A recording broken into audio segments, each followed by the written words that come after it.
What's up, y'all? Welcome to Shaw's Corner. On today's episode, I have a couple questions and comments for Houston Rockets head coach Stephen Silas. Let's get into it. Dear Coach Silas, I hope this letter finds you well. I know you took the head coaching job because you wanted to coach James Harden and Russell Westbrook and possibly even PJ Tucker. But before you knew it, your roster imploded and you didn't deserve that, and it was unfair to you.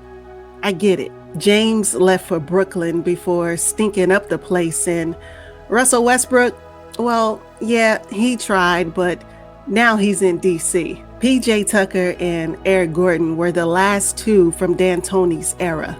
You won't miss PJ Tucker much, and Eric Gordon, well, at least you were able to keep him on the roster. You see, Eric Gordon is overpaid at $16 million this season, and I doubt he will give you any trouble like Harden did. Plus, he's out 4 to 6 weeks with a groin injury, right? Yeah, I know. I feel your pain. But Coach Silas, I have a question for you. What happened with Boogie Cousins? Did you not find value in Boogie with Christian Wood being out? And I know Christian Wood is back healthy now, but how come you didn't fight to keep Boogie Cousins on your roster? And oh yeah, Boogie, well, he signed a 10-day deal with the Los Angeles Clippers, in case you didn't know, because I know you're busy coaching the Houston Rockets. But I often wonder, was his personality too type A for you? I mean, I'm just asking, and people are talking, but I'm just wondering. It seemed to me that Kentucky basketball teammates Boogie Cousins and John Wall could have helped your win-loss record. I mean, you lost 20 games in a row as a rookie head coach. I'm sure you did not want to make NBA history in that fashion, but you know what? Here we are. So I'm curious about Victor Oladipo. And I know you probably know this already, but he didn't really want to play for the Houston Rockets, and you could probably tell by his level of effort. Victor is now playing stellar defense for the Miami Heat. Why didn't you keep Victor Oladipo on the roster? Is there anything you could have done to, maybe help the situation? I mean, he is a 2-time NBA All-Star, first team All-Defense, and he won the Most Improved Player award. Now that you have acquired Avery Bradley and Kelly Olynyk, what is your plan to get Avery Bradley to lock down on defense like we are accustomed to seeing him do? And Kelly Olynyk, well, he played a major role for the Miami Heat. How do you motivate him? Because both him and Avery were both traded from the 2020 Eastern Conference defending champs. What is your plan moving forward?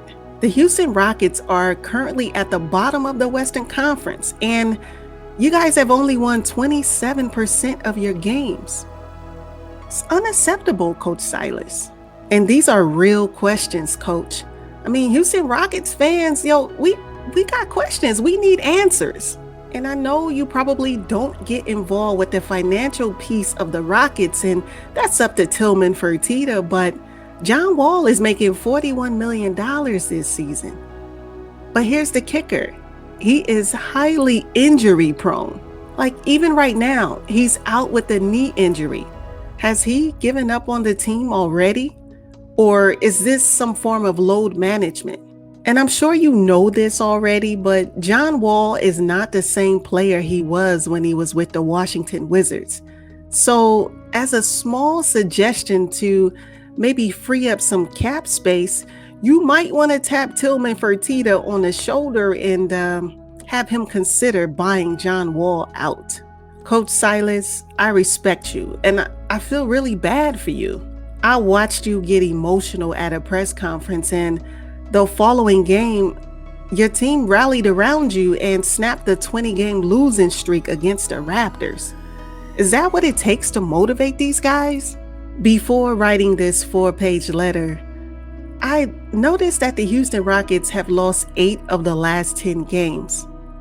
You guys are starting another losing streak? That's unacceptable, Coach Silas. And I know it's not entirely your fault, but as the head coach, you have to shoulder some of the blame. I know you've never been a head coach before in the NBA, and this is all new to you. And trust me, as a Houston Rockets fan, this is new to me too. But I hate this was your first experience as a rookie head coach, and this will probably follow you for the rest of your coaching career. I know you probably wouldn't have signed up for this job had you known all of the turmoil that was ahead. I know, and I get it. So let's just wrap up this 2021 season, and hopefully the Houston Rockets can land a top pick in the 2021 NBA draft. Signed sincerely, with all due respect, Sha. Well, guys, that wraps up my open letter to head coach Stephen Silas. I thought I would let you guys in on some of my questions and my thoughts and opinions on Stephen Silas as the head coach, as well as the Houston Rockets moving forward. If you like this kind of content, go ahead and subscribe to this channel. Engage me in the comments. Let's talk about this.